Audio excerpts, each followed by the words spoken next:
بسم اللہ الرحمن الرحیم۔ السلام علیکم ورحمۃ اللہ وبرکاتہ۔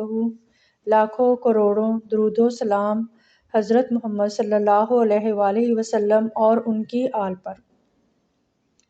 سخت سردی کا موسم تھا۔ وہ سونے کی تیاری کر رہے تھے کہ اچانک ان کی بیوی کے ہاتھ سے پانی کا برتن گر کر ٹوٹ گیا اور پانی کمرے کی چھت پر پھیل گیا۔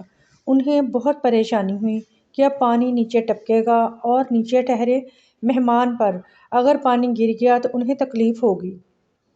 انہوں نے فوراً اپنا لحاف اٹھایا اور اس پانی پر ڈال دیا تاکہ لحاف پانی کو جذب کر لے اور پانی نیچے کمرے میں نہ ٹپکے۔ لحاف نے پانی تو جذب کر لیا لیکن اتنا گیلا ہو گیا کہ اب اسے اوڑھنا ممکن نہ تھا۔ سردی بڑھتی ہی جا رہی تھی اور ان کے پاس لحاف بھی ایک ہی تھا۔ انہوں نے ساری رات جاگ کر اور ٹھٹھر کر گزار دی، لیکن انہیں اس بات کی بہت خوشی تھی کہ ان کی وجہ سے مہمان کو کسی قسم کی تکلیف نہیں ہوئی۔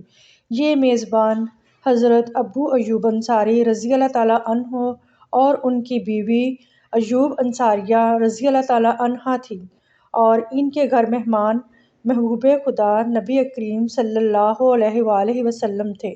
سبحان اللہ۔